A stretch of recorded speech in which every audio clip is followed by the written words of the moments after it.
Yeah, usually when they drive by and do that stuff, it's late at night, like down by the Tillamook Sporting Goods.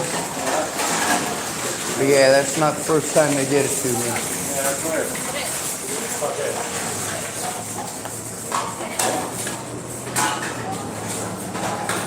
Yeah, this is hard or something. Yeah, it's fucked up. On the bright side, you saw it too, so at least it means I'm not hallucinating it. I saw him looking over here. I'm like, who the fuck you? Like, what? Are you getting attention or what? You know? Like, And they revved it up loud too. You know, oh, you're sorry. When the lady comes back out to the kitchen here, there's a phone call signed out. I don't know if it's her or not. It could be though. I'm not sure. There was some other lady here. All right. Here again all night. I don't think that's The lady that works here or the other lady? No, I'm thinking, I mean, the one lady that just walked out of here, the lady who wasn't in. Oh. She comes back out the door. The one with the gray hair. Yes, sir. I'll go see. The one with the big beret.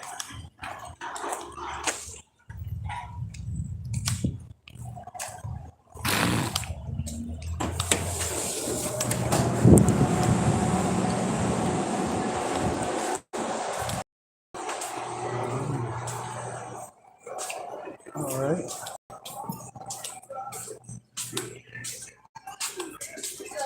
Hello.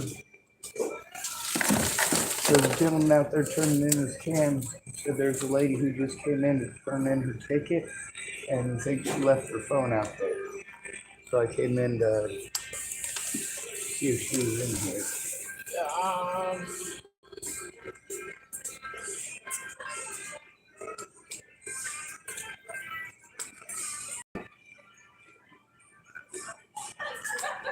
Oh, ma'am?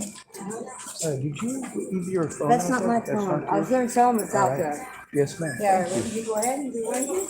No, that's all I was Oh, after. thank you. That's not mine. Thank you. Yes, ma'am.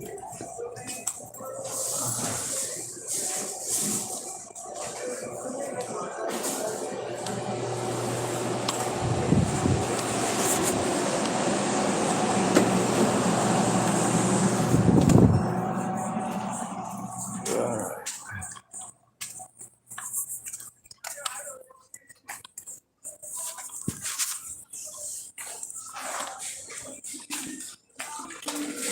Oh, she said it's not hers. Yeah. Where is it? It's right there. We usually put it in the safe, and then if somebody wants to come back and get it, they can. Yes, ma'am. If I hear from anybody they're looking for it, I'll let them know. I've had people's phones. I've had people go in the store, leave their phone outside, and they come back and it's stolen. Yes, ma'am. Thank you. Yeah, give me a minute. I'll get it. Bring it in. Do what? She comes out and everybody leaves. Well, that's because everybody's concluding their business this time. Have you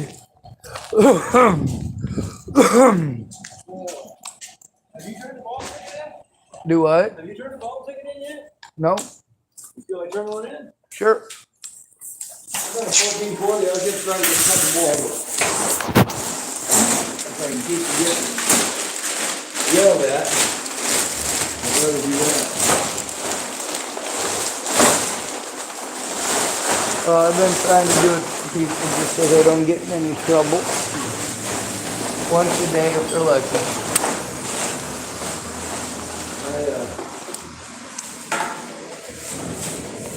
Tired as hell today. Me too. That's a 2 o'clock. I'm ready to go to the store and get another batch. And just go back to bed.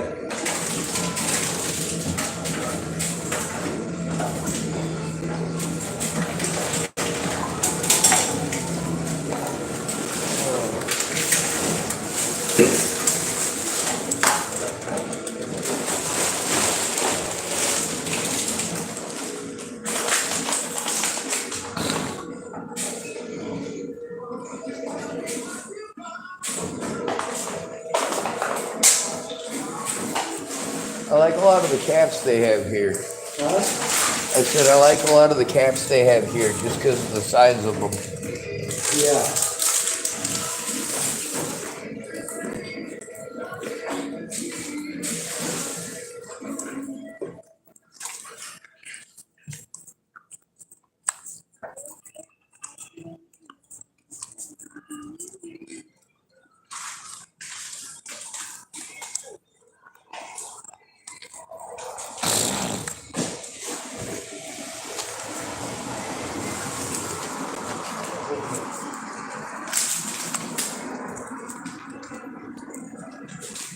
Do what?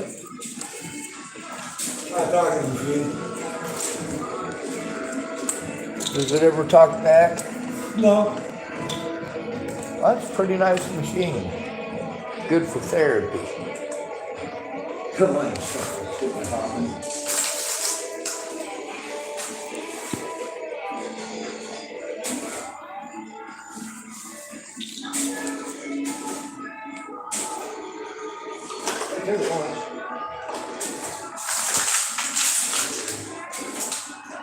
You say you already had a ticket, or you say you have? I turned one in earlier. All right. My little short gal's working.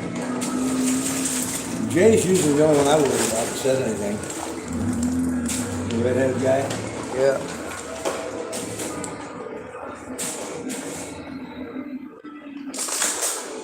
He chased me out of the parking lot one night.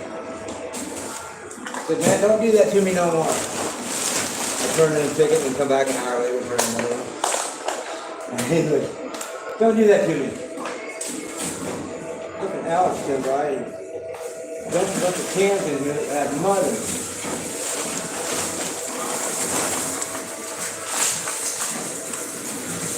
They got some cans in there for 50 cents a piece. I was thinking about getting a bunch of them. Now they got some that actually have sugar in them. Yeah? Yeah, they were down to just the diet one. Yeah. That's good.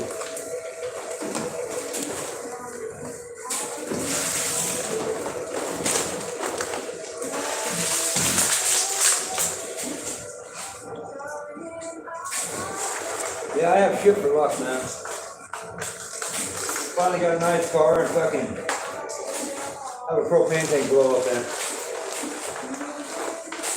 With me in it. Good. That's why it was like that. Me and my dogs. Oh, Yeah, there's three windows, three side windows up and a sunroof. I don't mind making fun of the way you look, but that's just the mean thing to do to them poor dogs. Yeah, I'm telling you. Especially with their extra sensitive hearing. Both of us. They're all four of us.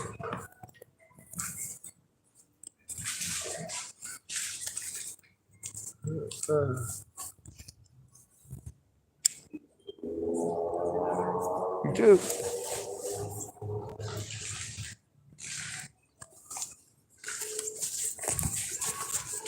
I'll be right back. I'm just going over to the library parking lot and make sure that my car is all right.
All right. Well, I started this video because some of them youngins drove by and screamed some shit at me. Well, they didn't scream shit at me. They revved up their engine this time real loud. said my name, of course, and pointed their lights on their telephone at me. I'm actually fine with that. Oh, like I said, I'd record 24 hours a day if I could.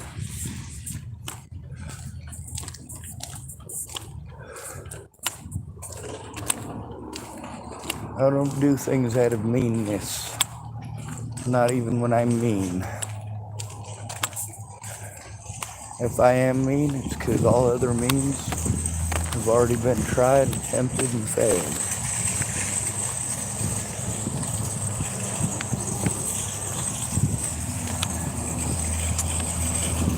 Other than violence, which I choose to steer clear of.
Alright, so the feller from Mexico who put gas in my car yesterday just waved at me and smiled.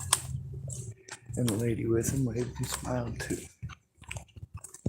That makes me feel good.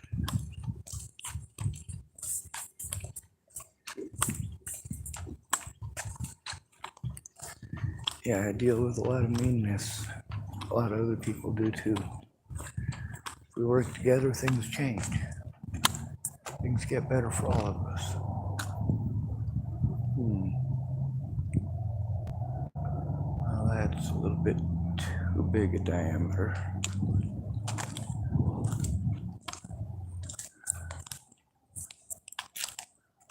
Or too small, depending on what it's being used for. I was thinking about alright, so they got this thing on King of Random. It's called a t-shirt launcher.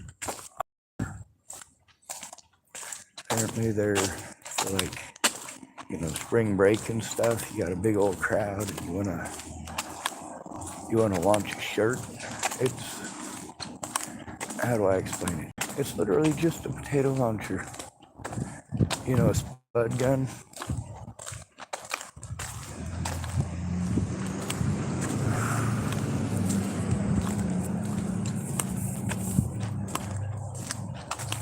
Alright, I keep checking all the spots that normally look dry to see if there's a part of its back over there.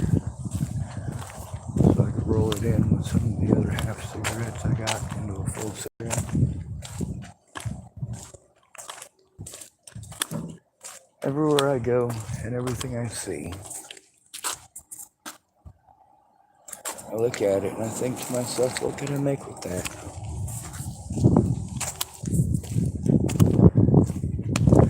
If I had a chop saw, a hammer, and a hex-head wrench, what could I make?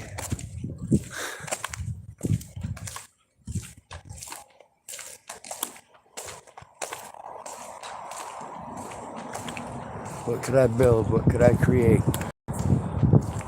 Would it help make the world a better place or a worse one? Valid questions, in my opinion.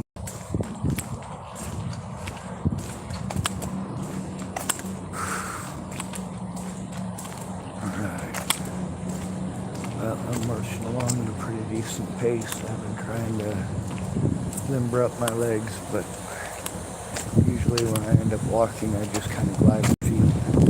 I try not to drag them because I know it bugs people. It's one of the things that bugs them the most about me pacing. That and the constant movement.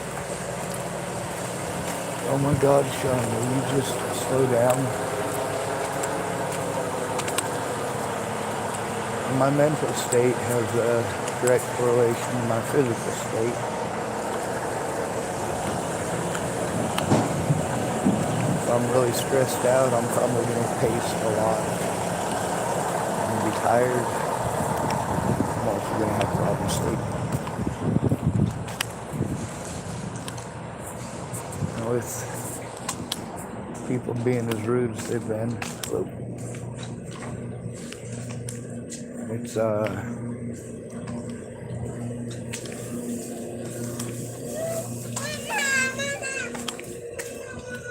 well, it's been a pleasure, actually. Even if people don't speak the same language I do, for them to be nice to me anyway, especially in a place where I might not get treated very well, and I'm still treated like a person. For a lot of people who are my same skin tone, I'm no longer a person because I'm homeless. And yet there's folks that may have lived in some pretty horrible conditions prior to here, and they still see fit to share with me, impart upon me what little kindness they might be shown. I do count my blessings and speak up about them.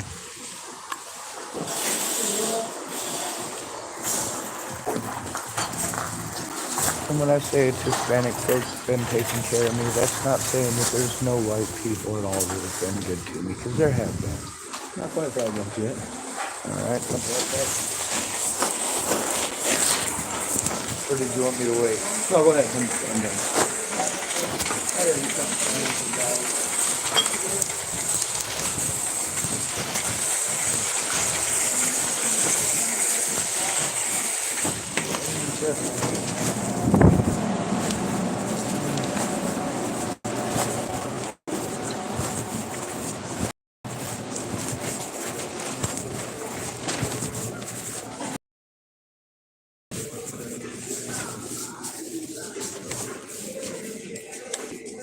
This is not where I parked my bike.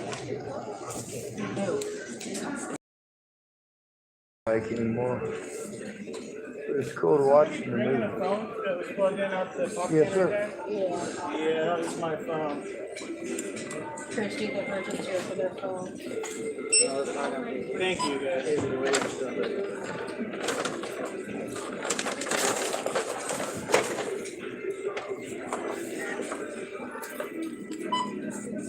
I'm gonna go see what this stuff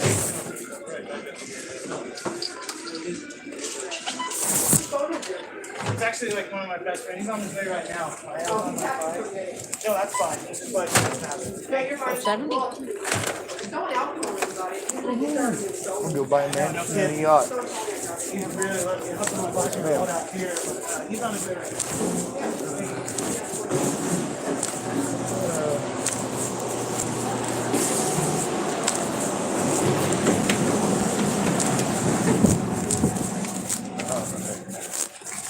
And try not to make funny noises. Here you go. Thank you. Yeah. Can I keep saying you need a buck? Sure. Always some Yeah, coffee. you was in the holding the morning. sign today. Thank you, sir. All right, bro. Thank you, sir.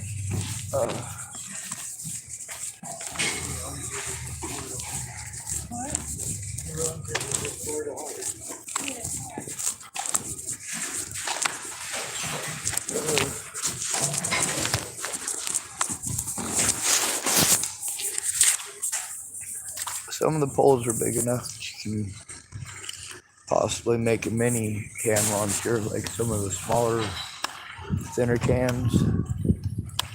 They're They're like novelty cams, I guess. Some of them are big enough that you could launch a t-shirt. One of the things about the t-shirt launchers, though, is you should probably make them out of plastic. If you make them out of plastic, though, you get a charge, but you can basically just touch it to the ground and it'll dispel the charge so you won't shock yourself with it. That's one of the challenges of a pneumatic machine when you don't have any lubricant.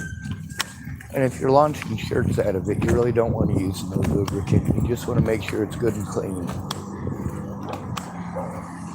Because kind of the idea behind it is a shirt is not going to hurt you. You don't want to, of course, shoot it directly into the crowd. You basically fire the shirts over the top of the crowd, and then as they're coming down, they spread out. And,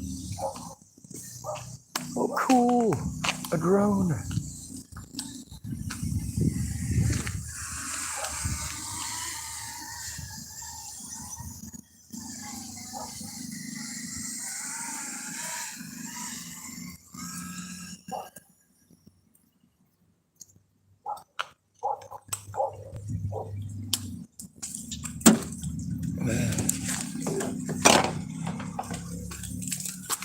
All right. Well, sometimes it's Alexander that I help out. All right, usually it's Alexander that I help out.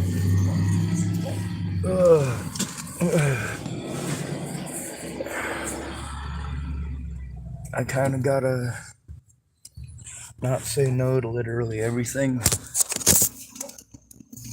I do have to try to make at least a living. I don't mean like a comfortable living. I mean a meager existence. If I'm able to squeeze that out. I can't though.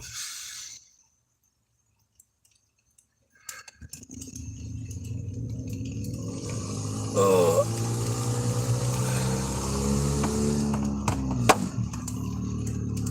With them youngins driving by and pulling that stuff, that's not necessary. Who's that blonde kid with braces?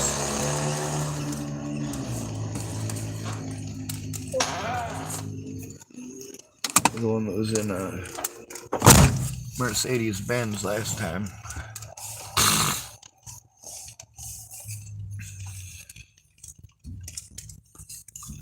And yep, I get them recorded.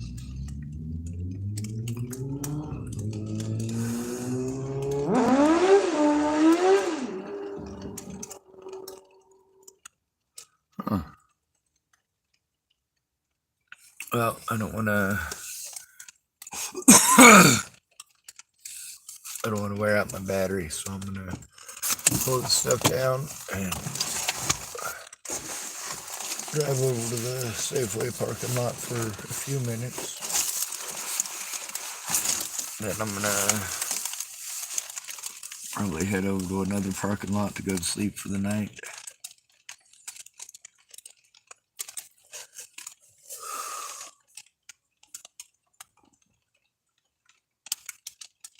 Well, somebody's messing with the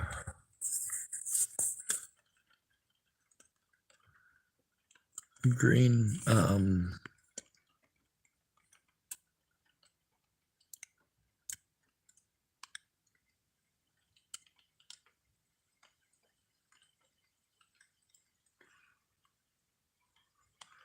there it is. That fella there.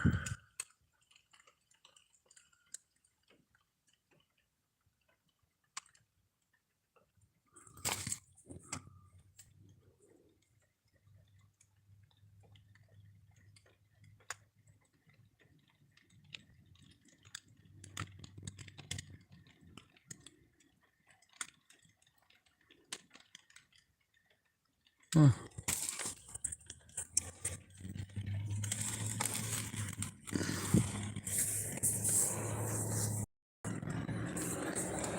Yep, if I tell people I was seeing green lights on the side of a building,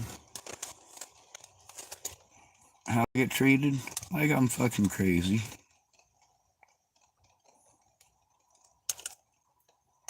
But, of course, here it is, recorded on my channel.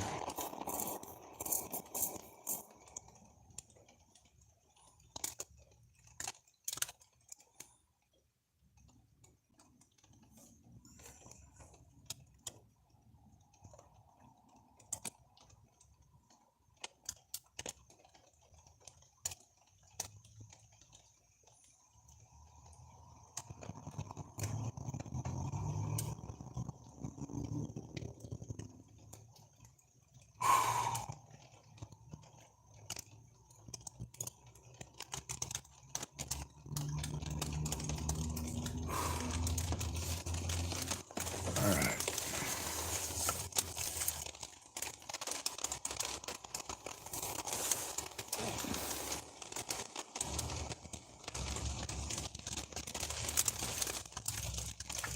Hopefully I don't get messed with.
Alright.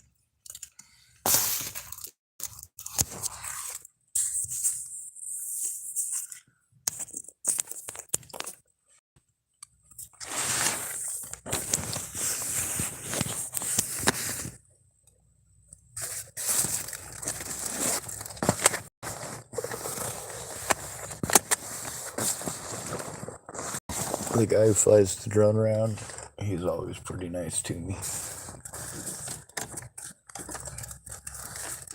It's pretty cool. He walks the drone like it's a dog.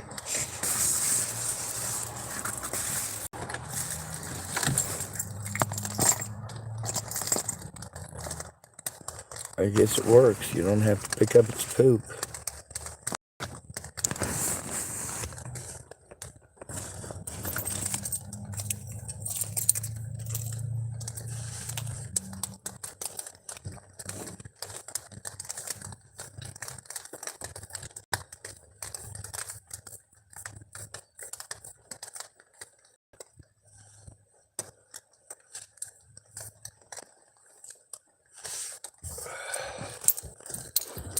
Oh.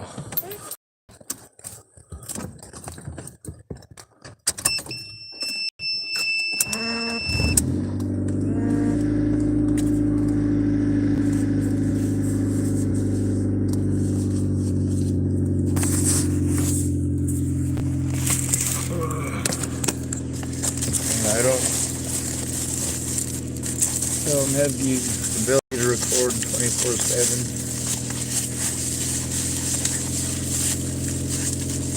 But I do try. A lot of times I have to try to conserve battery, so I have to end up turning it off. So it's while it's off that there's stuff that happens that basically all I can do is talk about it. There's other stuff that's recorded on camera and I talk about that too.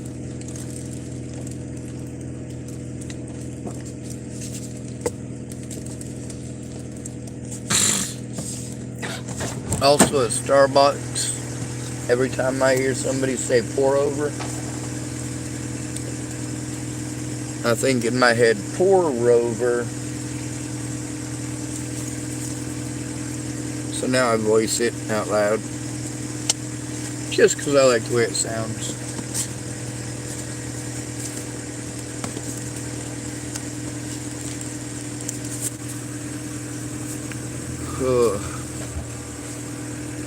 Alright, so I'm gonna let it rain for the night before coming back and sweeping up everything that's covered in vomit.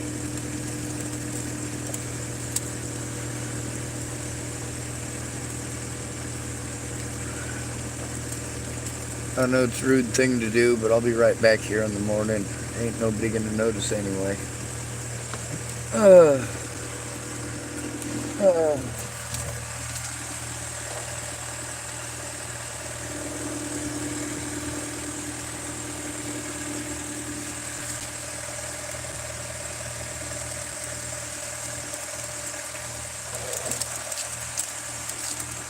Actually,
well, I don't know where the cup is. It's supposed to go in my door. So,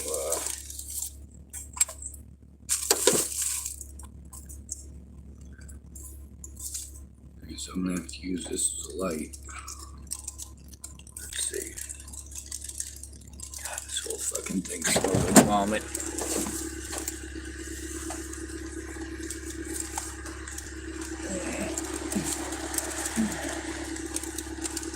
Oh, there it is.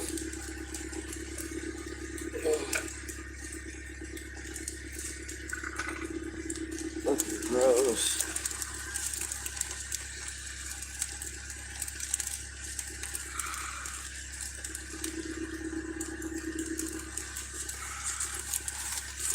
Actually, I had to use some of that money I got to get some Huggies baby wipes. They're the cheapest ones in the store because they were on sale. I guess that's a good thing. Having to put Huggies on sale because even the rich people ain't got the money for the expensive stuff.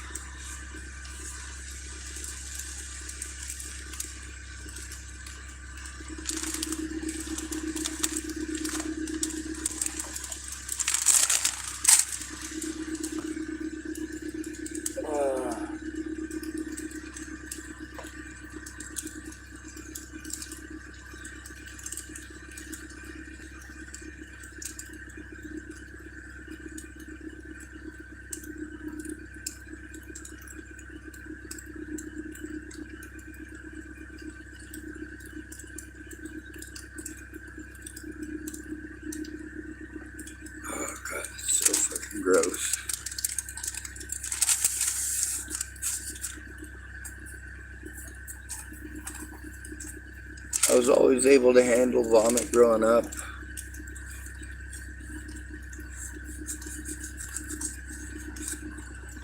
I was a kid that was able to finish his meal while the other kids in the class were upchucking their digestive tracts just because one of the kids in there upchucked his. Now my cast iron stomach ain't there no more. Having to live in my car with my own vomit stink. And then the stink of some of the sandwiches that I lost in here. Rotten cabbage is bad. There's something in here. I was certain that there was like a full dead squirrel in here that like was really, really, really bad stinking. And it turned out that it was a container with some moldy lettuce. But the mold on the lettuce looked like it died. And the lettuce certainly didn't look like lettuce. It was the wrong color by that point. And yeah, when that container was opened, that was bad. That was even worse than this. But like I said, I'm grossed out by mucus. And like, yeah, there was a lot of mucus consistency nastiness in it.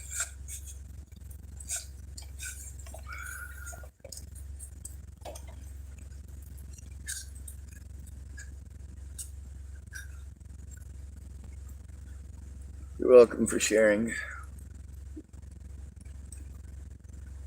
All right. Well,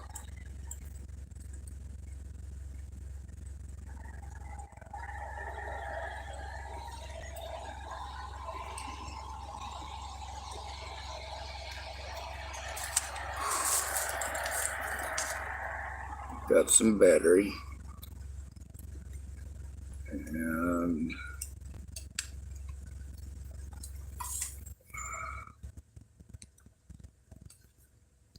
let's see. Go.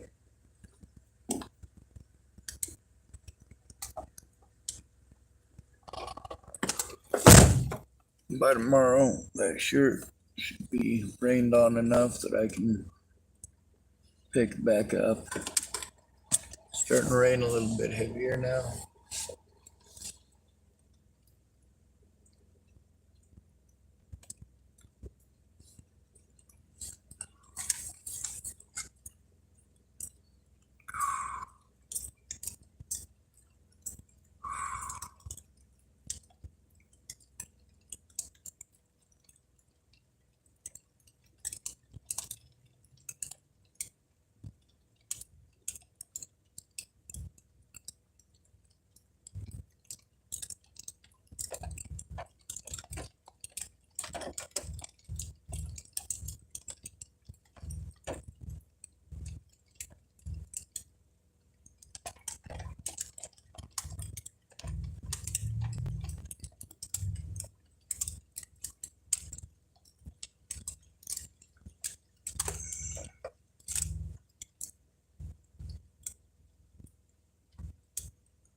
Oh, the American T-1E2. Apparently it all started with a gearbox. In the National Archives, there is a very, very thick file, it's about 150 odd pages, and it seems to be the best overall documentation in the archives that I found of the development of any armored vehicle. Someone Not necessarily calling the most themselves complete Camden thorough, type. but Wake up. it's going from the very beginning to the very end, selected portions in one binder. And the very first letter on it is a letter from Ordnance Department to and Sons of New York, Rochester, as I recall, asking, "We are looking to build a new tank. Would you mind awfully building us a gearbox?" And somehow things developed from there to Cunningham building the T1 light tank. The T1 was a program started by 1926. The Army, of course, had only until then basically World War I options. You have 1917s, a couple of 4 and 3 tons, and a few of the Mark 8 Liberties. They made the 1921 and 1922, and then a little bit later the 1928 3 medium tanks. And that's it. So they decided it was about time they built a new tank, and they put the request out there. That they decided after a little while that perhaps a front-engined vehicle was going to be the best idea. And eventually the T1 light tank showed up for testing. And Ordnance looked upon the work and thought it was good. And so they developed the T1E1. And they looked upon that and they thought, you know, we could still do better. And thus they developed the T1E2. Now, to the earlier T1s and T1E1s, this is definitely different gun, different engine, different armor, different tracks. But it is basically the oldest thing we still have. So we will start our American story there. Yes, I get it, there is the M1921, a couple of 3 tons and so on that are out there. But for the new generation of tanks in the interwar period for the US Army, which include the T2 medium, this is where we can start. So let's see what we got. So starting as ever at the front, well, we got our 5/8 of an inch thick of front plate, which as it comes down, it's been bent part way to start with a slope. The slope on the top is about a 1/4 inch, goes all the way obviously up to the driver's vision port. You can see access for the hand crank if you have to hand crank it, a towing hook, and then of course we get to the air outtake. The air intake is up top, and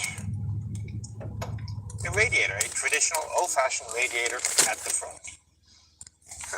So it looks like what we have is an armor plate which is removable in order to access the radiator underneath. Now, we don't normally talk about the engine this early in the tour, but because it is a front-engine vehicle, why not? There are 2 very easy to open louvers. Unfortunately, they have welded them shut. Now, somebody's taken an angle grinder and tried to unweld them. It didn't do a great job, and we tried with a pry bar. We can't get it open. We could, but we don't want to break into it, so we're going to leave that for mechanics. With us up on Future Point. Now we can actually see the engine from the inside, so it's not a total waste. But I'll just mention now anyway, it is a cunning design liquid cooled V8 puts out 150 horsepower. Other than that, well the tracks have gone from 12 inches in width on the earlier tanks to now 13 inches in width. And as you can see, they are again, as you would expect from the era, a very simple cast metal design. You will note there is a flange for the wheels. So there's no center guides, and what keeps the tracks on are flanges on the wheels, both the idler and the road wheels down below. Now, one of the reasons I really like filming these older vehicles is that they date back to a time before anybody knew how to design a tank. So all sorts of different theories and ideas being thrown out there. And these days, the fundamentals are pretty much figured out, but not so much in the 1920s. So what we have here by way of suspension, you can see the idler wheel, and here's another great view of that flange I was talking about, is mounted on large springs. This is what will keep our track tension tensioned. And you can see there's a guide shaft on each side for the idler wheel to slide backwards and forwards. Now, as near as I can tell, there will be 2 reasons to have such a spring. One is, well, obviously, as I say, for track tension. The other is, well, cleverly enough, the track is the furthermost forward piece of the vehicle, which means that it could impact walls or other things that will have to scale vertically, and that initial impact is going to be fairly jarring, so why not have a spring to help absorb some of the blow? Well, then when you come down to the wheels themselves, the road wheels, they look very similar to these return rollers up here, again, with the flange. Just a little bit of getting messed with. They're not small. I just drove by one to mess with me. Started the camera, but didn't come back by, so no biggie, I guess. And, well, the ride... Let's see. time is it?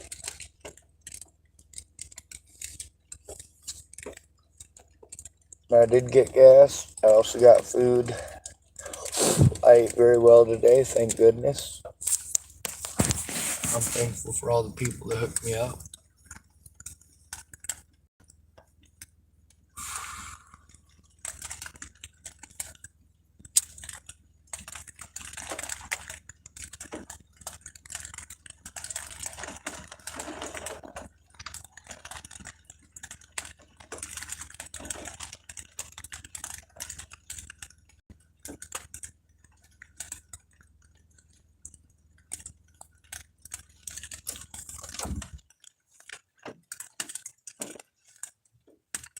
$9.12, and I believe they close at 11. Some of the tracks on these are pretty cool. This one right here is what's this one on again? The T1E2. Too rigid though. Let's see, the Lloyd carrier, Camden Lloyd. Also the Universal carrier, and then the Brengun carrier. This one is the TKS. Scrolling through, the Panzer one. Yeah, the Panzer one is basically Camden Lloyd. It's just covered.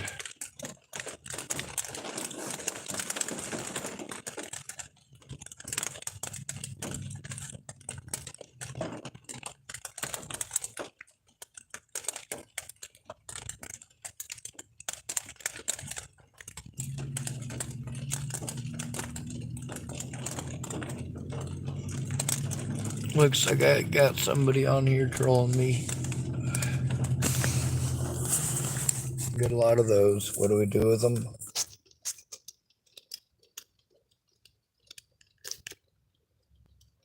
Take a screenshot. As per usual.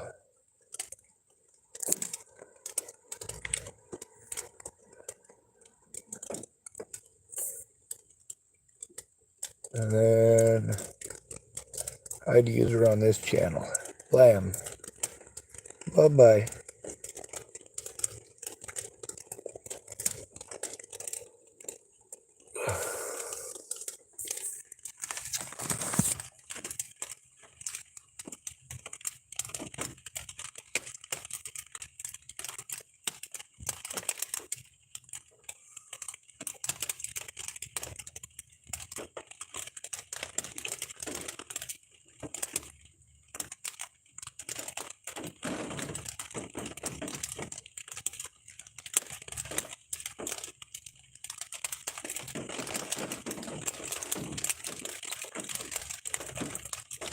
A lot of this old military technology, the thing that's so amazing about it is how ineffective it was.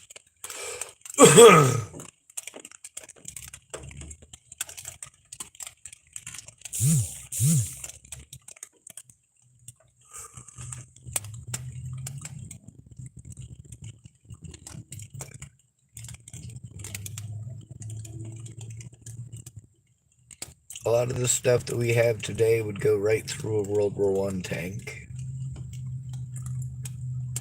Many of the guns that we have today would go almost all the way through a lot of World War I tanks and very beginning of World War II German tanks.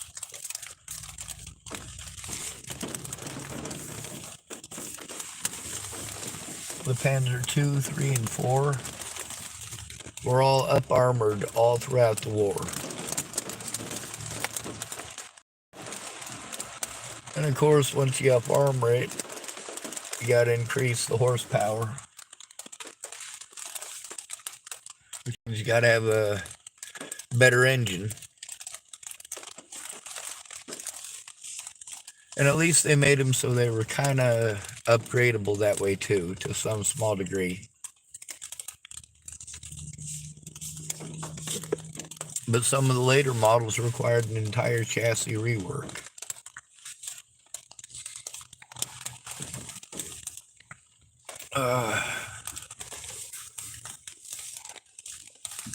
For the Americans, they tried to make the Sherman as universal as possible. If you had a Sherman that had a little bit different parts that were made in Canada, they would still bolt up with an American Sherman made in America.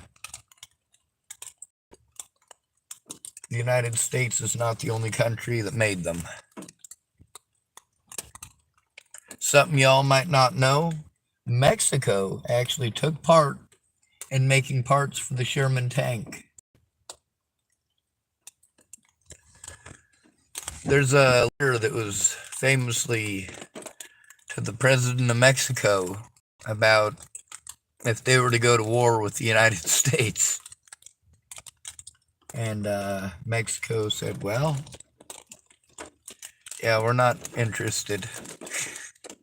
So when we started going to war, absolutely, we outsourced stuff to other nations, other friendly nations. And yes, by that point, we did, at least to some degree, consider Mexico friendly.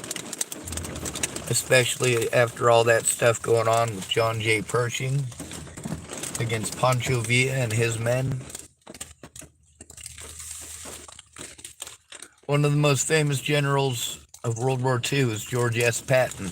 Am I incorrect? In World War I, he fought as well. He was one of the very first tank strategists. His doctrine is still used by the United States military to this day, at least a variant thereof. But he was also part of John J. Pershing's, well, I guess you could call them excursions into Mexico.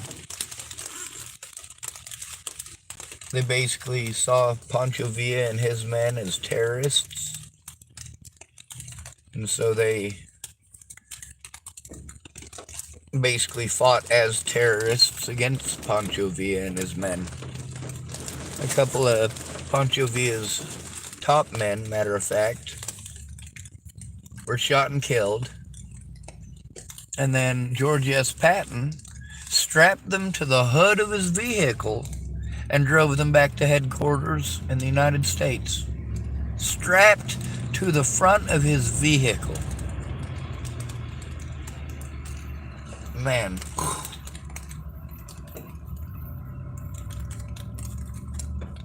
Now, between him and a guy named Winston Churchill, two of the greatest pioneers of the tank to begin with,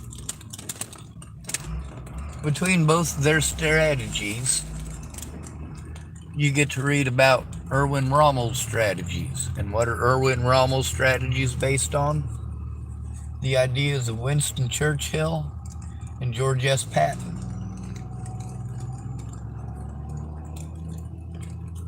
Erwin Rommel never stood a chance.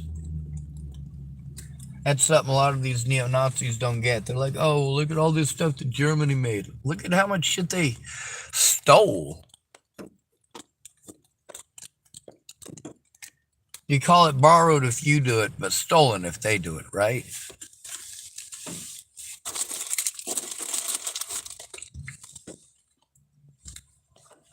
All right. There we go. Someone typing themselves, summertime, type, why it's so dark, turn on the lights, please. I live in my car and the light is on. That's why it's so dark in my car. I don't have it dark to insult you or to make you feel bad. I have it dark because it's dark in my car.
bodies in the store, you know.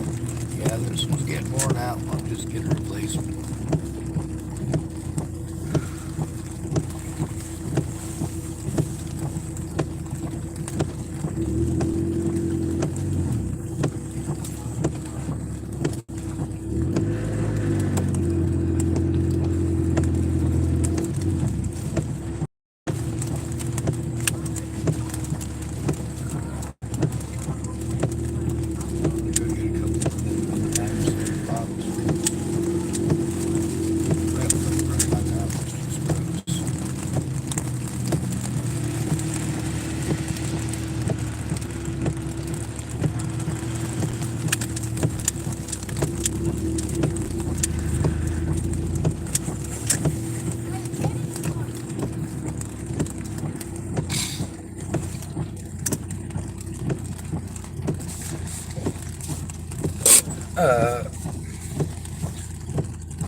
Got rain coming in.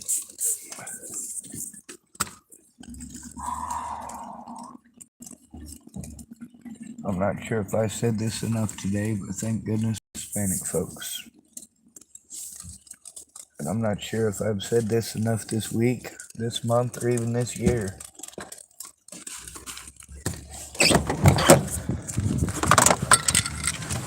Thank goodness for, well, a lot of folks that a lot of Americans seem to hate for some odd reason. Seems the people Americans hate the most are the ones who are showing me the actual real kindness. Oh, sorry, sir.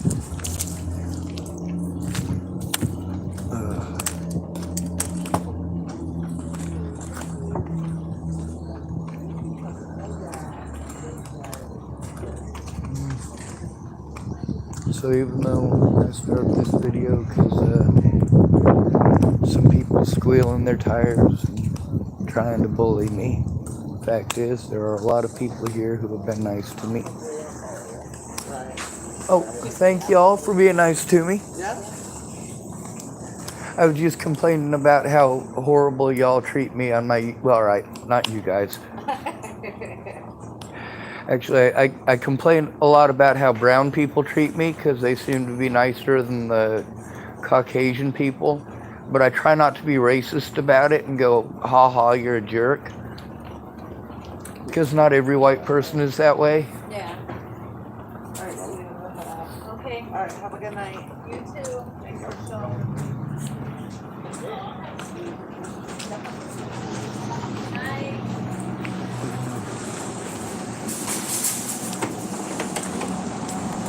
Thank you for dinner, by the way. Oh, no problem.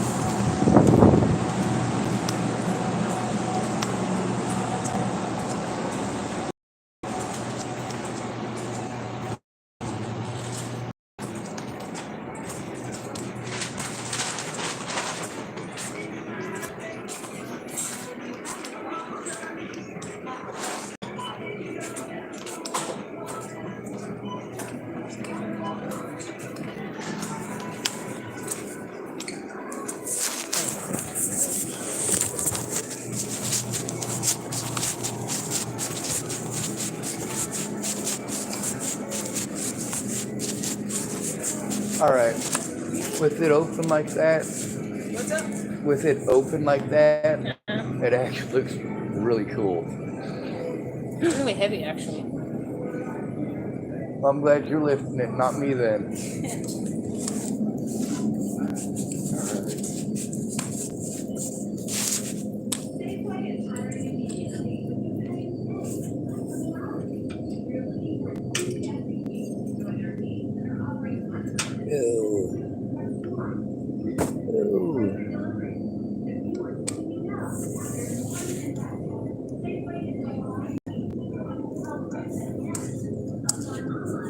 Oh my god, man, please.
Welcome.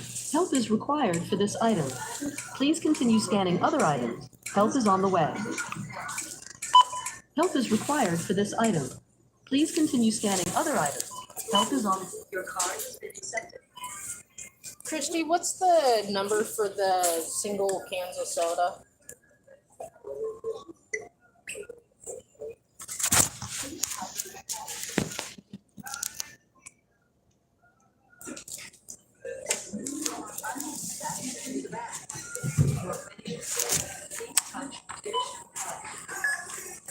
Input price 50.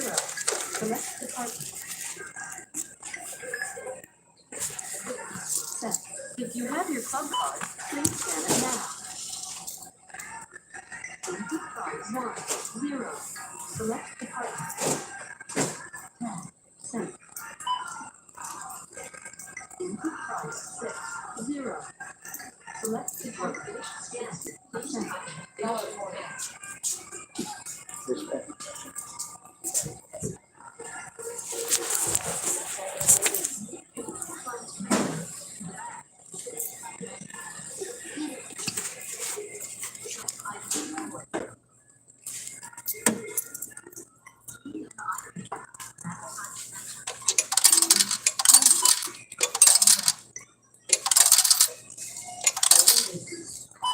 If you are finished scanning, please touch Finish and Pay.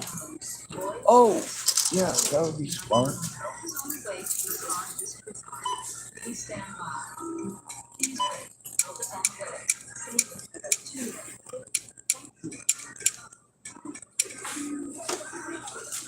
A little bit. Your card has been accepted. How many store provided bets? Your total is 120. Please insert coin, then insert bill.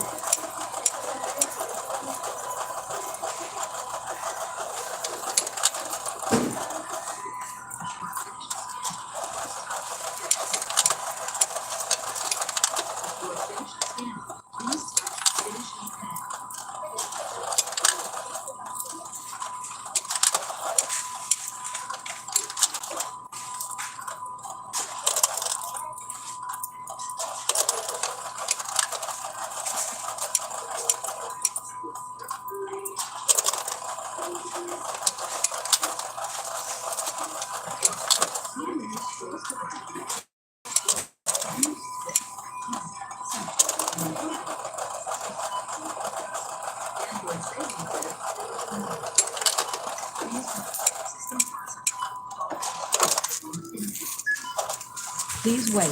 System processing.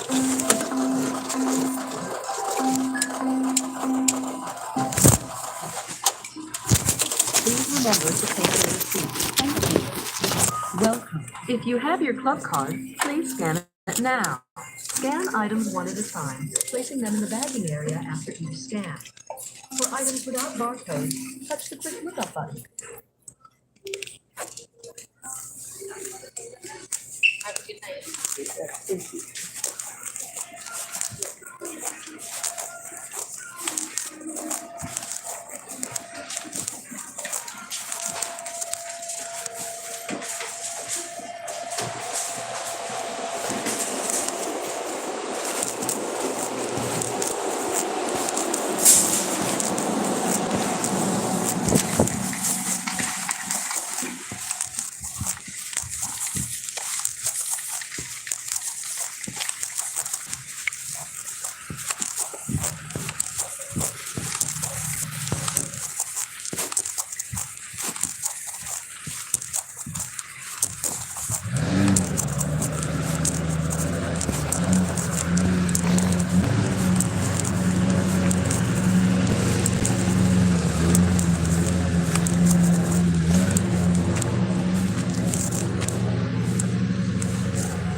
Oh, apparently I hit some buttons while that was in my pocket that I didn't mean to.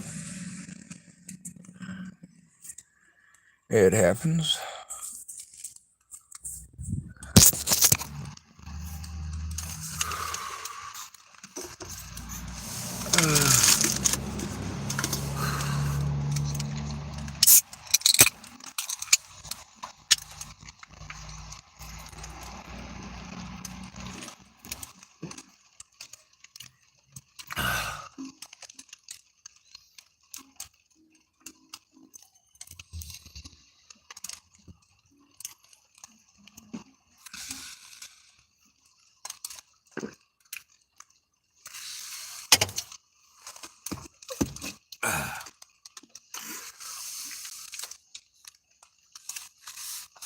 Anyway, there was something I was looking at. What was it called? Sabo Lands. So, the Chinese made a type of RPG that's 50 millimeters instead of 40 millimeters. And I want to say it's the Type 56, but I'm not certain about that. Don't quote me on it. And the Vietnamese as well had a 50 millimeter version.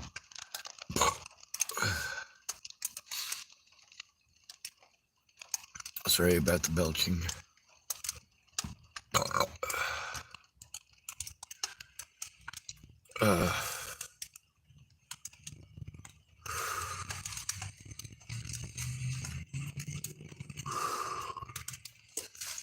Anyway, the Sabo Lance, I guess, was later used to help redesign RPG-7 that's basically inside of a tube instead of the explosive part itself being on the outside of the tube all the time. But the idea behind the Sabo Lance is that you can take a 40 millimeter round, and even though it's got fins on it that are for a specific size, you can take these, I want to say it's like 4 blocks. They were showing some of them that were made out of plastic. They were showing some that were made out of wood, like literally just slats of wood.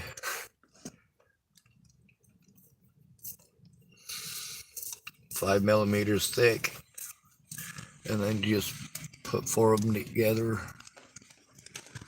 It kind of looks like they have to get them wet to make them fit, though. I mean, it's not like they're hand carving a bunch of little pieces of wood to fit. It's more likely that they're, using a wet mold and setting it out in the sun to dry, things like that, or possibly having a kiln machine, something of that nature. But it's basically just a sleeve that goes around RPG-7 round, the part that slides into the tube, because an RPG-7 is a 40 millimeter, and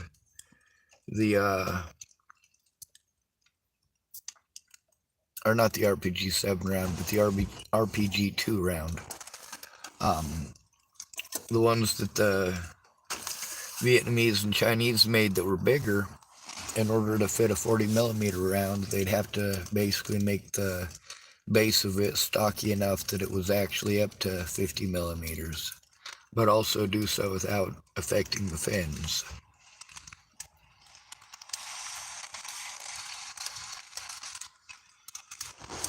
And of course, there's more to it, I'm sure. one of the other things I was looking at as far as the RPG 2 goes is, alright, if you look at the, God, what's that thing called? A swivel gun from the 1600s. What they had is believe it or not, it was a breech loader, but it was a little canister that had basically just a bunch of lead shot in it, or bullets, and it was a few pieces of wood slats that were tied together, wrapped around a couple of discs, one at the front and one at the back, and basically it just made a little can that as soon as it left the barrel it would open up. Or if it didn't open up, if it was sturdy enough to fly through the air, which they weren't, as soon as it hit something, it would shatter into a bunch of pieces and scatter everything about anyway. So,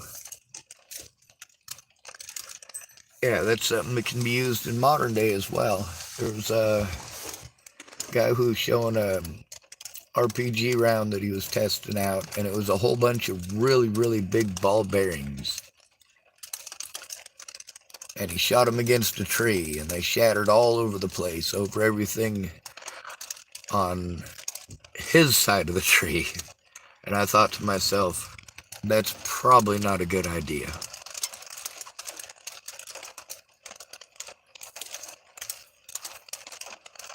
It was basically his idea of an anti-personnel round.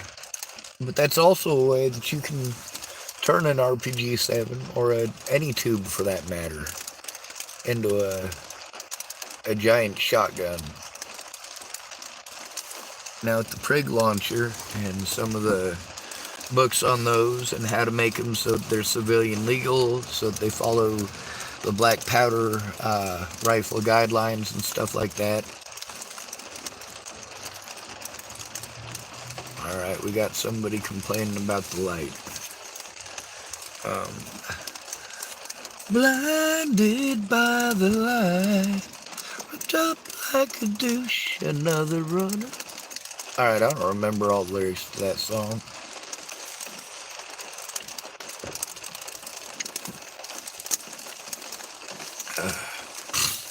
I'm sorry you're not getting your required visual intake. Let's see if this helps. Oh, damn.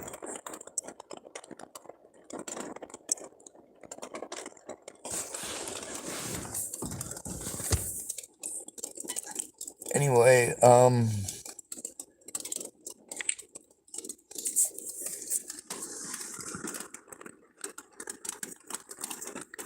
I guess it's a good time to head out.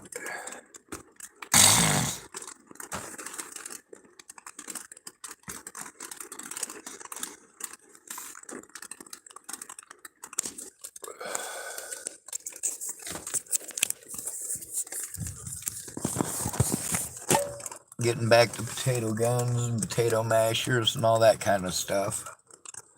A lot of the ordnance stuff that I shown is foreign ordnance. Some of it is professionally made, some of it is homemade, some of it's refurbished.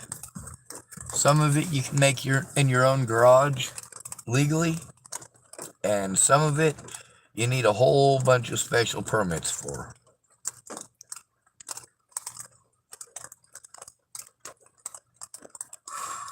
Ain't no laws against hunting with a recoilless rifle. And if you make it small enough, I believe the smallest or the largest you're supposed to make them was like 57 caliber or 58 caliber. And you might think to yourself, well shit, that's huge, you know, they're outlawing 50 calibers. Well, it's not all 50 calibers they're outlawing. The 50 BMG, that's Browning machine gun, it's a pretty big round. It's also not a caseless round. It comes in a case. It's not a 2 or 3 part method to try to get the thing loaded and fired. It's you know, already in a case, a brass casing, already primed. The primer is in the casing. the bullet's already there in the casing. All you got to do is slam it in the gun and fire it. Whereas with a black powder rifle, you got to clear the bore, and after you clear the bore, that's assuming you just fired it. After you clear the bore, then you run the wet sponge through. After you run the wet sponge through to make sure anything in there that might be still on fire, any embers or anything like that, are extinguished, the heat from firing the round will basically make it so that all the water that's in there evaporates immediately anyway. Then you pour in your powder. After you poured in your powder, then you put in the wadding. After you put in the wadding, then you put in the projectile. And of course, you have to tamp down the wadding and the projectile in there, each individually. And then when they're in there, then you put your percussion cap on, if it's a percussion rifle. If it's not, if it's a flintlock, then you have to flip back your flint wheel and prime your pan, which there's a little tiny flat piece of metal on the side of one of those old guns where you'd put black powder on top of it. And basically it's flash powder. As soon as the flint hits it or the slow match hits it, it ignites it. It puts fire through a small hole. That small hole goes into the bore, and that's what ignites the powder charge, which pushes on the wadding, and then the wadding propels the projectile forward.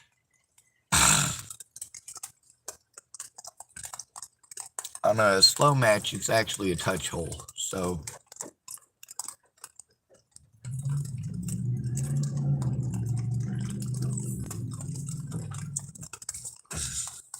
it doesn't necessarily have a pan.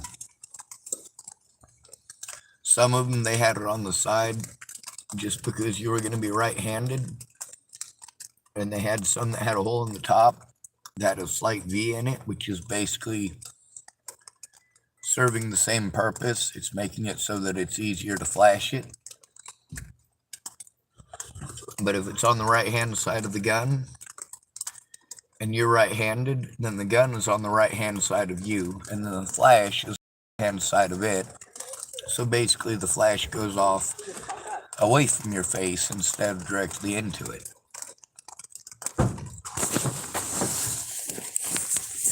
One of the things that I've been looking at too is some of the medical treatments for some of the different types of burns. Also watching a lot of homemade expediency stuff, because, you know, as much as these guys are really intelligent people, and you can tell they are, there's always little stuff that they don't think about. Like one of the guys who's real big into it, and he's got his own channel, and he lives here in Portland. When he fires, one of the ones that he made, he has to use a glove because he didn't put a seal in it like they did on an RPG-2 or an RPG-7. Now the canister round that's used in a swivel gun, that's something that you can easily make. And let's see, was it Cambodia, I think, had something similar where they were taking pieces of bamboo that was approximately 40 millimeter, and then they would split the bamboo with a machete the long way, and then they'd fill it up with whatever they needed to, and then they would put one string around the very center of it to hold it in place, and then that would actually be what they would launch out of the tube. Now the RPG-2 is used in about as many places as the RPG-7, but the RPG-2 is literally made in garages across the United States. They found RPG-2s that were in Great Britain that were made in Great Britain. They found them in Ireland that were literally made in Ireland. They found them in Burma that were made in Burma. They found them in India that were made in India.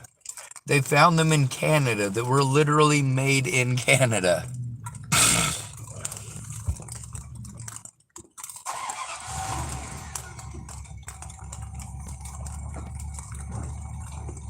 The RPG-2 is so simple, a kid could make it in high school metal shop, piece by piece, and the teacher wouldn't even know it was being made.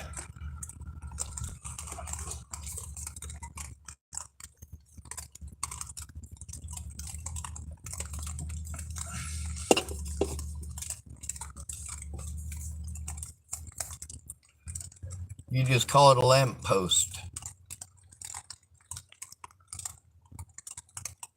Put it in a secure base, run a wire through it, you're good to go. There's also a lot of different variants of it. I saw one that had a brass handguards, not handguards, but brass grips, which is really cool. It wasn't an aesthetic thing. It was they didn't have aluminum, so that just happened to be what they had handy. There's a few of them that are 3D printed. Those ones are creepy looking. The thing that makes them creepy looking is the guys 3D printing those. Some of them talk about using those in some kind of nefarious ways.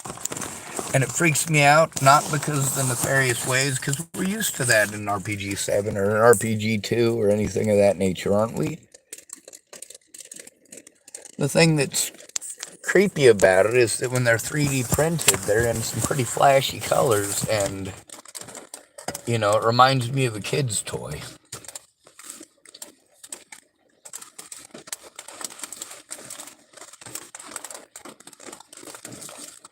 Alright.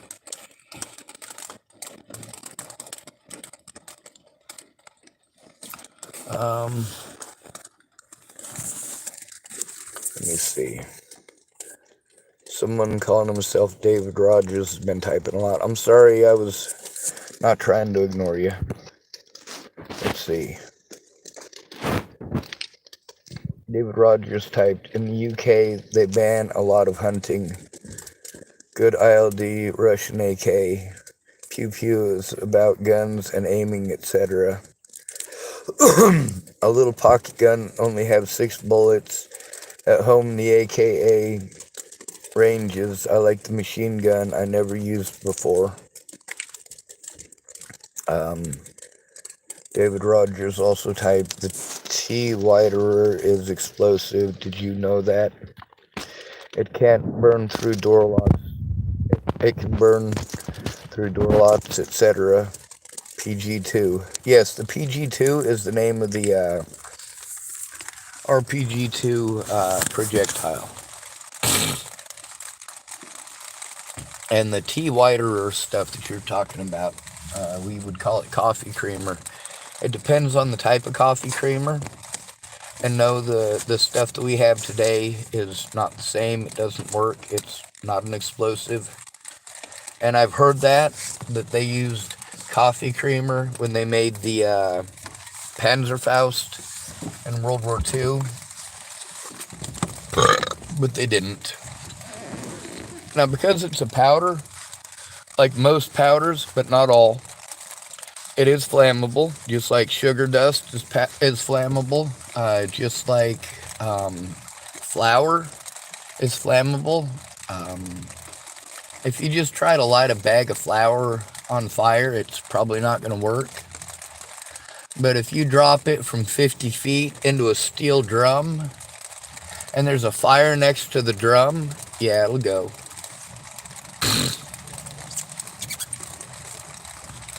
Let's see. David Rogers typed, great hunting RPG-2. Yes, a great easy one to make. LOL lamppost. Yes, I made a few RPG-2.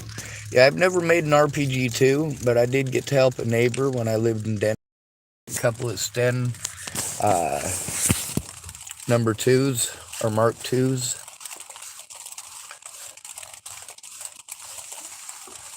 I guess they're called Sten Mark IIs, but it was a Sten number 2 Mark IV, the versions that he was making, and he had all the templates and the FFL and the thises and the thatses that's all required. And of course, he had to do that through his dad because his dad was in the Air Force and worked on F-4 Phantoms and stuff. A couple of real interesting fellers, actually. That was in Denver, Colorado. And those are a British World War II submachine gun, if you don't know, but you probably do.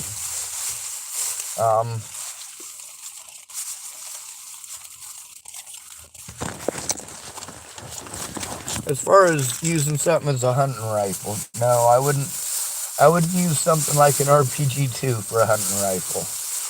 But I can see somebody, in the interest of home expediency, having a rubber band gun next to the door that, just in case, instead of firing rubber bands, you might need to load it as a black powder just in case of emergencies.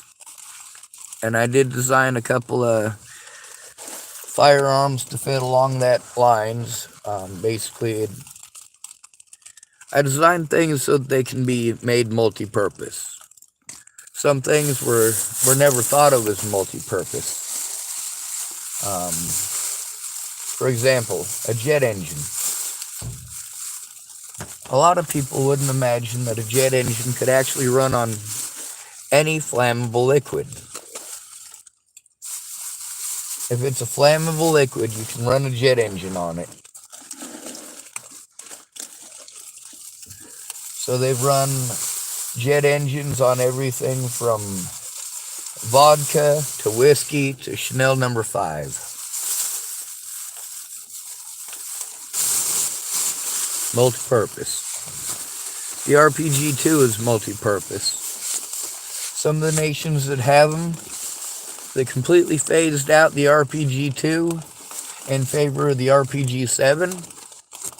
Still keep the RPG-2 with cement rounds for knocking down people's doors.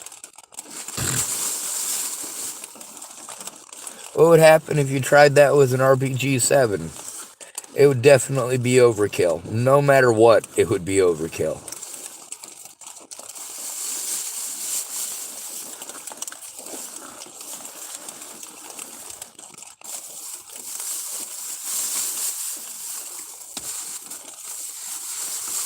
Anyway, the youngins haven't come back to mess with me. I did get a bunch of the stuff that's between my seats packed into this here garbage bag.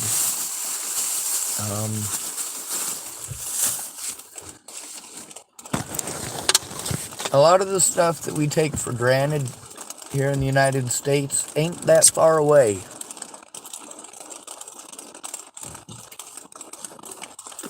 The RPG-2 started development in 1947, started being produced in 1951, and went into frontline service in 1954.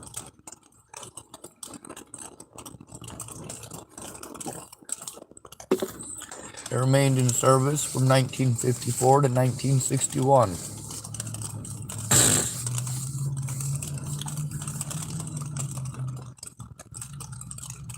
David Rogers typed, yes, some in the UK is AK.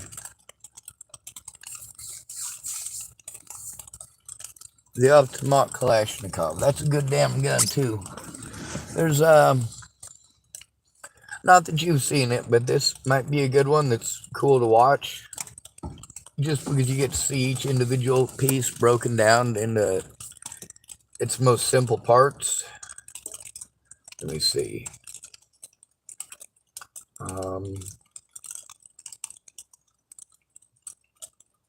RPG-2.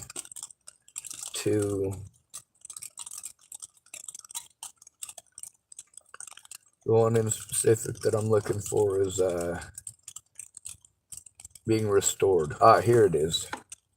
It's from Backyard Ballistics. Give me a second. I'll flip it around so you can see it.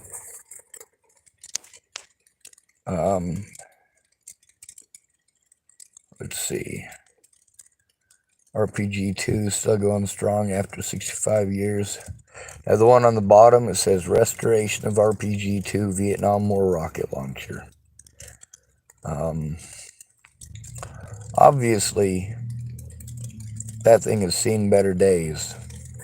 It's a good one to watch though, because he does take it all the way down to bare metal. Well, to restoration metal. It's a little different. Like, you're not trying to shiny it all up and make it perfect. You're trying to prevent it from decaying further, for the most part. And then he tries to spray paint it as shittily as the Russians would have in the 1960s. Although the one that he restores is actually a Vietnamese one. Vietnamese manufacturer.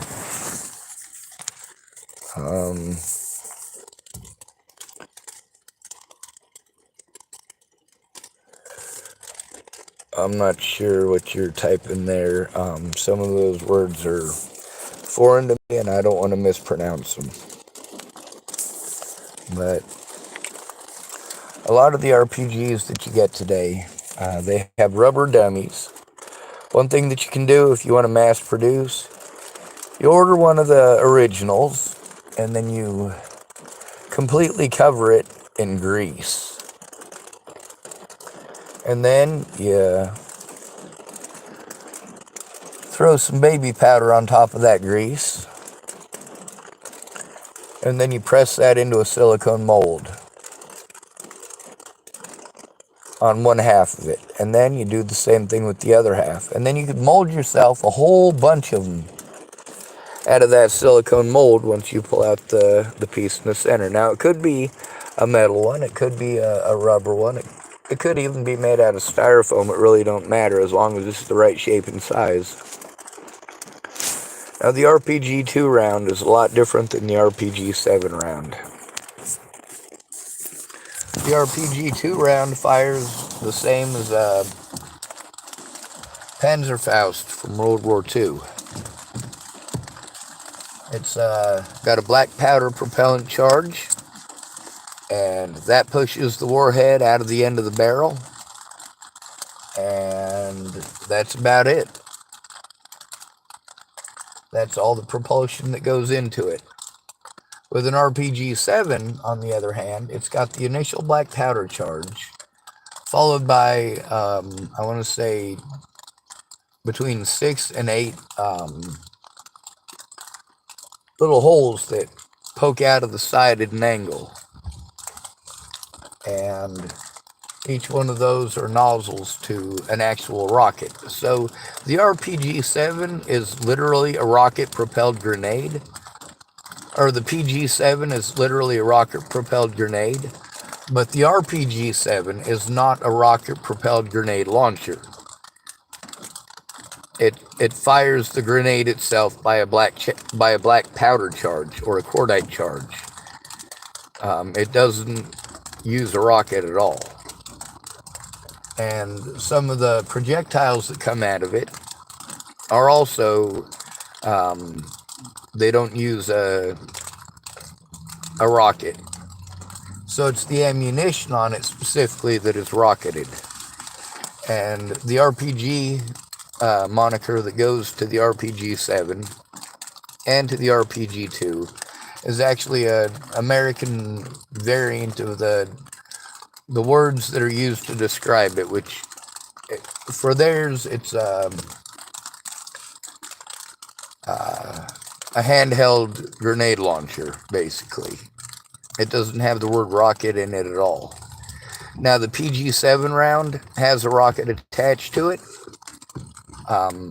and the initial charge actually screws into the back, but that's not a rocket, it's just a propellant, like black powder or cordite. In some places like Cambodia, they make their own, literally their own black powder by using urine and dirt. You don't actually use the dirt in the mix, you use it for helping to separate the nitrates. So They can take the urine to get the nitrates and also pull nitrates out of the soil using the urine.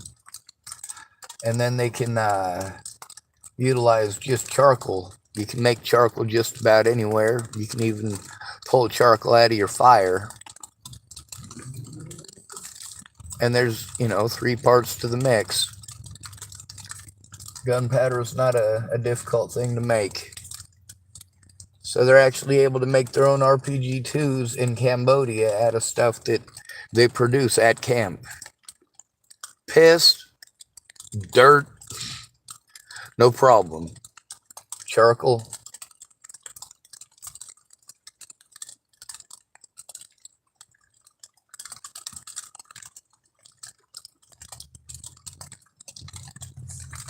All you need beyond that is sulfur. Now the RPG-2, it doesn't actually have a literal black powder charge. Today's variants use a type of cordite, which is kind of sort of an explosive, depending on how you strand it.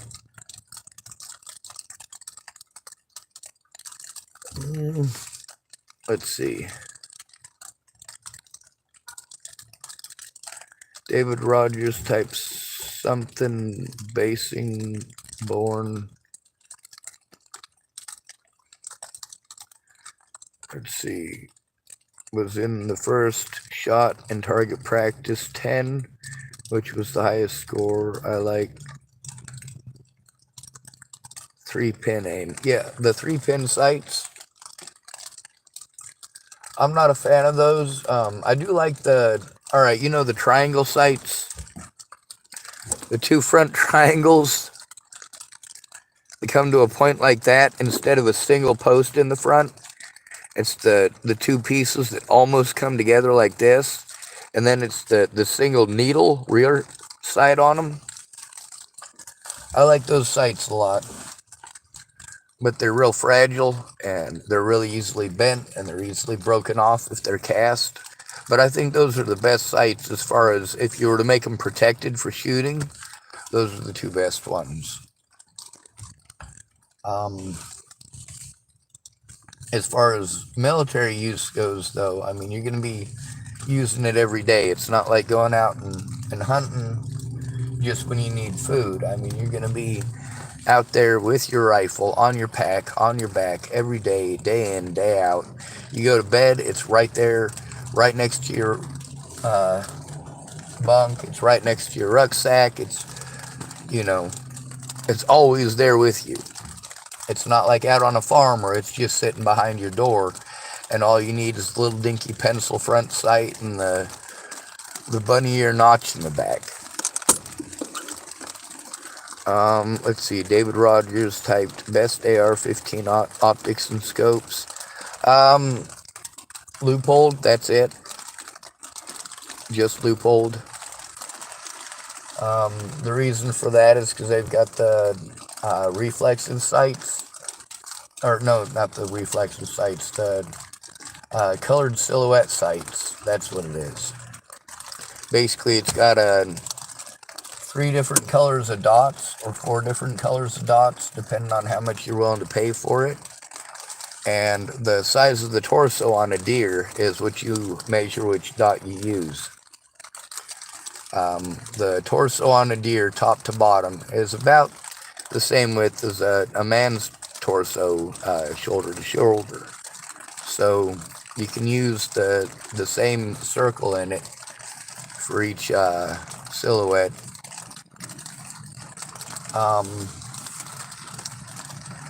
For an AR-15, that's more of something that you're going to be doing plink-plinking and a lot less any sort of military application with it. Any sort of home defense you're going to be doing will not be done with a rifle. It'll be either done with a handgun, which is the most likely, or a shotgun. A lot of people like the shotgun because it makes a mess quick and you don't need a second shot. But also it's unwieldy. And a handgun, you can get off a second shot real quick in case you miss with the first one. Semi-auto. A lot of people are getting stuff outlawed that doesn't do any fucking good. trying to outlaw the AR-15. There's rifles all over the place. The AR-15 is not any more scary or less scary than any of the fucking rest of them. The real scary ones are always going to be the handguns, because handguns are man killers. Handguns were not meant or designed for hunting, ever. Now, if you redesign something for a different purpose, like let's say you go, oh, well, you know, I want to be able to make a 9mm hunting gun. Just because you never know when they're going to outlaw all 9mm because it's a handgun round. Now, I can get that. I can understand that. I can almost stand behind that. Almost. If you're going to have a handgun round that you're going to be putting through big game, that's not cool. If it was a bigger caliber with bigger mass, then yeah, sure, it would make more sense. Because you got to have a stopping power and dropping power. And with a 9mm, you know, when you're trying to use it in that kind of application, you might just piss off a bear. You might shoot an elk and it might take weeks or months for it to die. Let's see.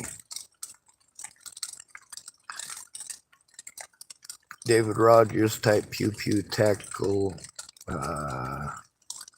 They show great firearms. Yeah, there's another one. You might have heard of it. It's well, Tau Fledermaus. They do a lot of shooting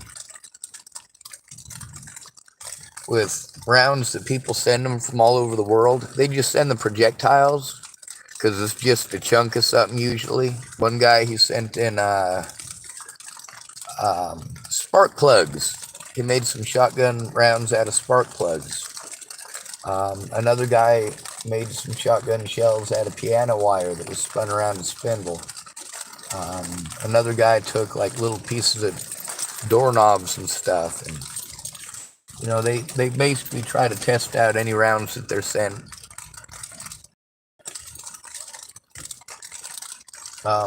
There's also one called, God, what's the name of Ian's channel?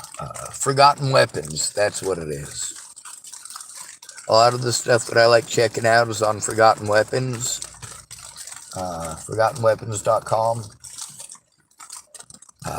Some of my favorites there, he does cover a lot of World War II firearms, but also a lot of post-war firearms. Like, he's got a thing on there about the MAT 49 and the Hotchkiss, Hotchkiss folding rifle, or, God, what is it called?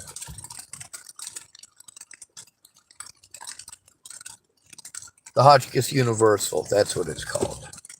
And then there was one more that was designed same time, and it looked like if someone was to go back into the 1800s and design a cavalry carbine that didn't have any wooden furniture on it. I mean, this is how crude and rustic it looked. And the idea behind them was it was going to be given to the French military, and it was going to be their new primary service gun.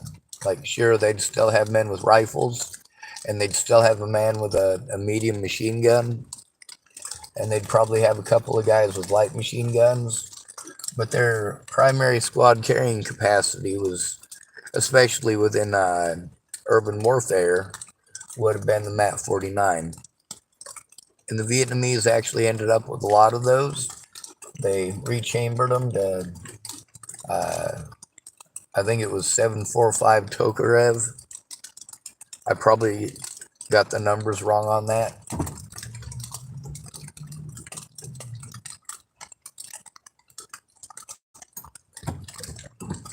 But yeah, Ian's got a lot of cool stuff on his channel. Some of my favorites, I like the bazooka stuff and the Panzerschreck stuff.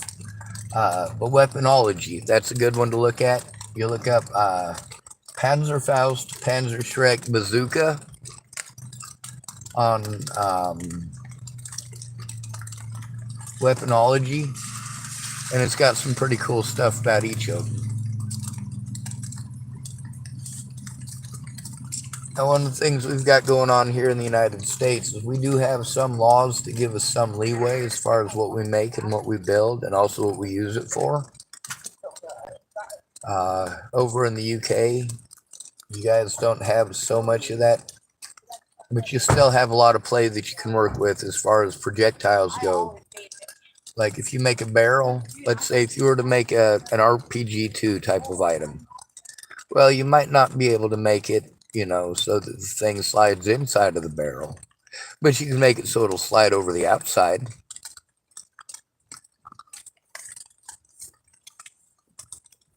And that definitely gives you options.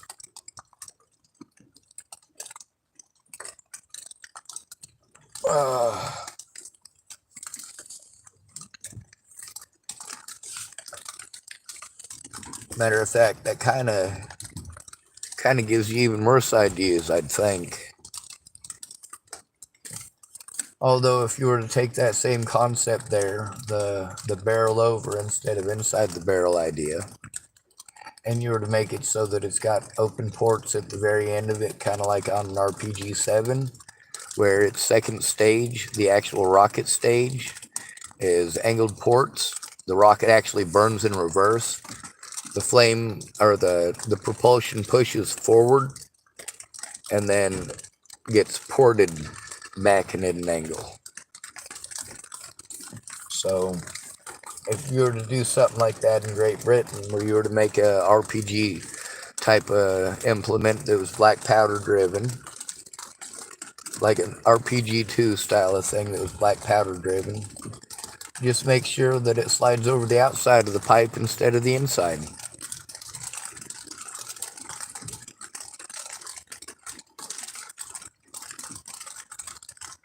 And I'm not sure, what laws you guys have as far as making it so that it's airburst, but you can have, what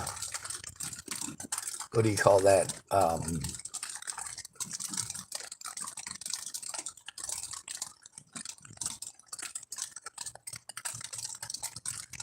Paintball guns, that's right. Some of the canisters they have for paintball guns have up to 2,000 psi. And I was seeing some of them that were 2,500 to 2,800 psi. They were a lot more expensive.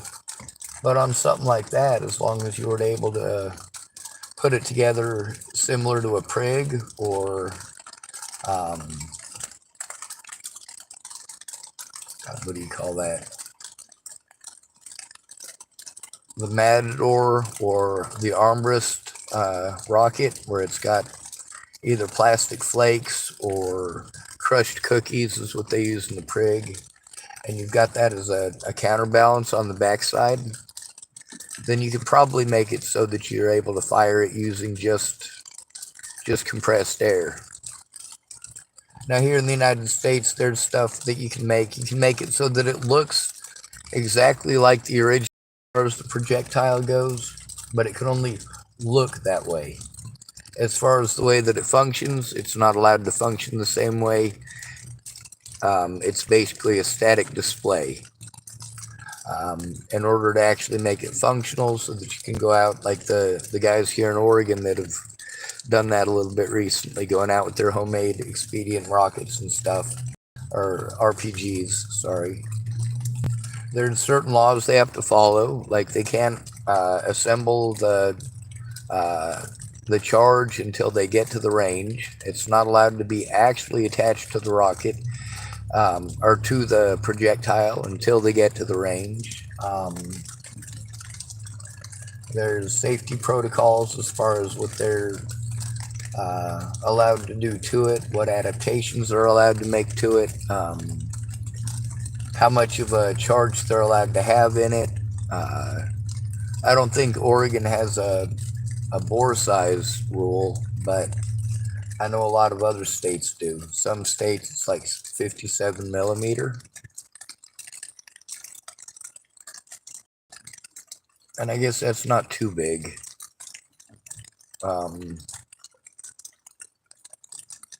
Some of the other projectiles I was looking at recently are like For example, the Komar 76, that's a Polish G, but it's basically the front part, just the rocket portion of an RPG-7 minus the black powder charge. And that's how they get away with having it so that it's got a folding stock. And it's because it doesn't have that black powder charge that's being shot back at you. It's actually just being fired out of the projectile from about 6 different directions, each one of the nozzles pointing at 45 degrees away from the body of it. And also the Komar 76 is it's single-use throwaway, kind of like the Panzerfaust.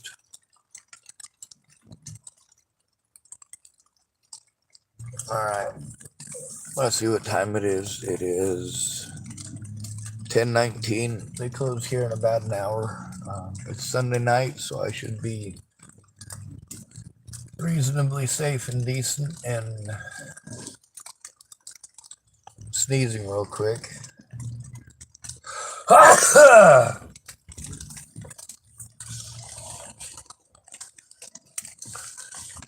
One of the things about being an American is that we can learn about expediency and, of course, changing ideas around a bit.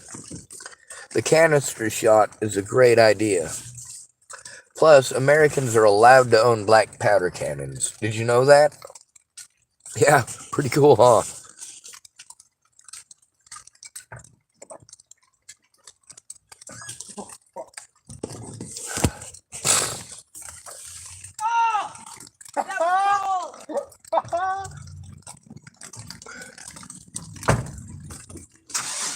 Well, that about gave me a heart attack. Alright, I think I'm gonna...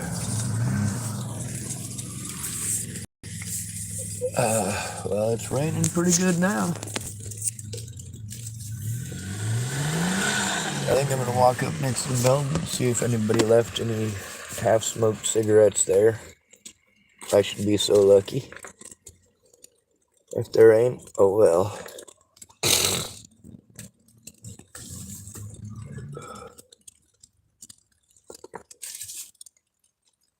Oh, this backfired. Oh, American-made RPG-7. Yeah, those are cool, I guess. Sort of.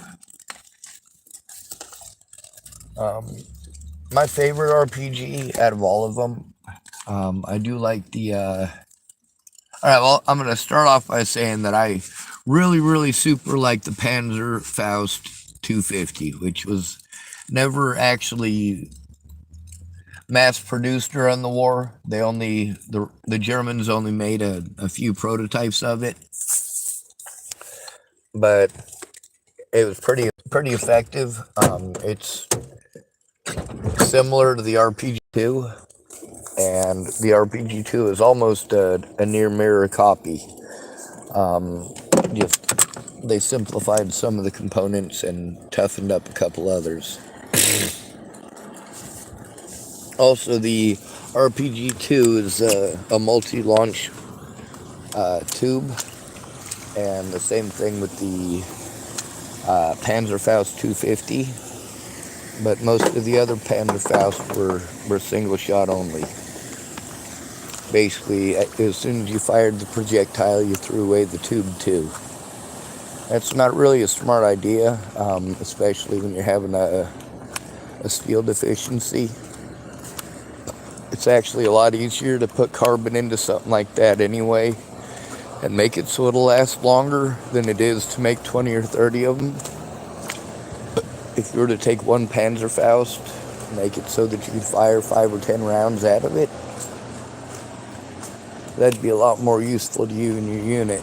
But there's also the problem of how do you mark it for as many times as it's been fired. That's one of the problems that militaries have had with recasing ammunition. They don't necessarily know how many times that ammunition has been fired off. Some nations, they do a notch technique where they'll put a small notch in the back of it every time it's been recased. Because it's a whole process, you know. They got to re-neck it so that it's the right size and going to fit the same way the next time, and with each time they do it, it increases the chances of it cracking. And then it also depends on, oh, very cool. Sorry. Found a lid that I like. And I lost my train of thought just that easy.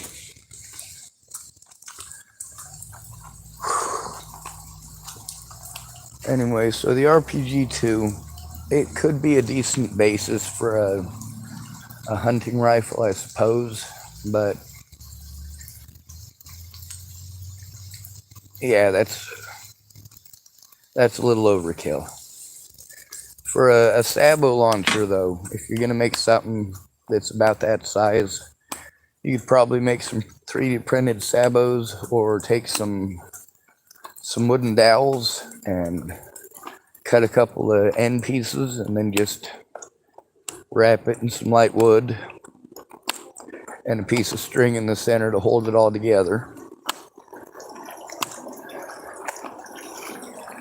You could do it the way they were doing it on the Cambodian ones, where they were literally making their own black powder charges and putting,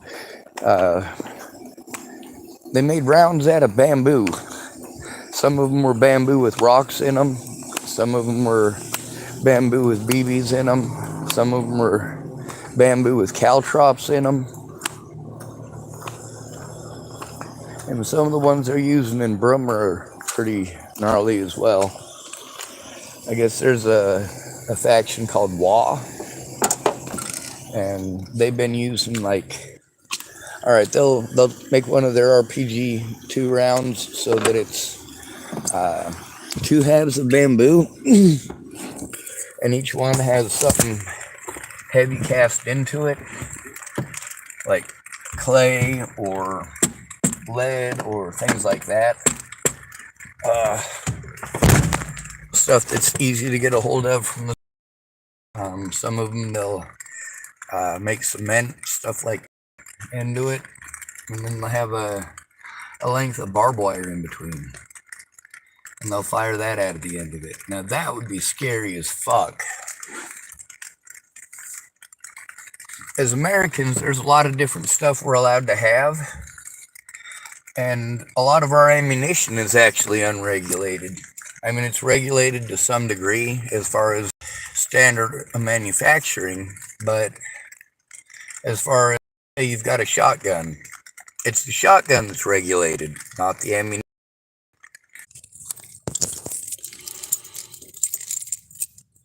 But they just left. Anyway, I'm pretty sure I checked the mail last night. There's only a tiny bit of a charge on my phone here. It died in the middle of recording, so I'm surprised it brought me back to the same recording I was on before.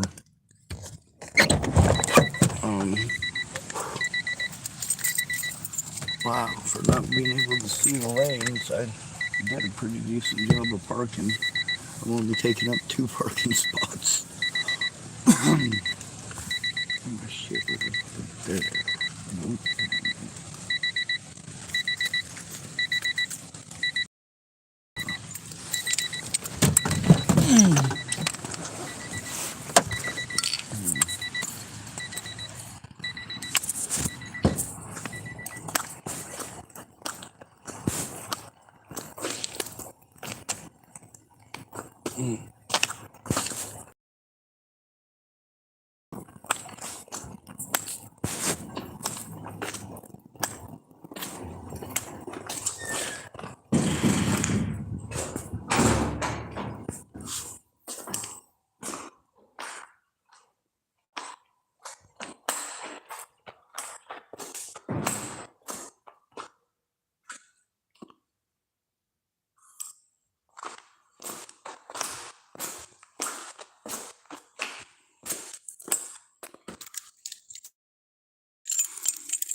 No, it's empty.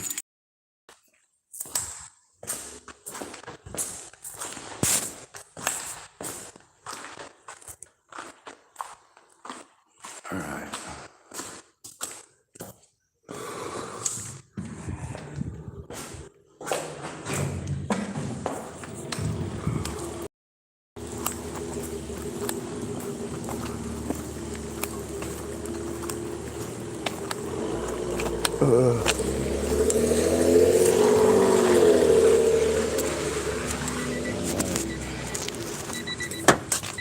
Get this buggy plugged in.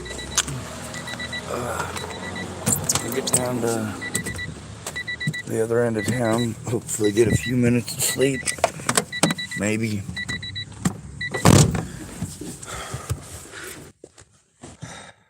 God damn it, why won't you fucking pieces of shit understand? I can't fucking take care of myself. Jesus Christ. Stop watching for entertainment.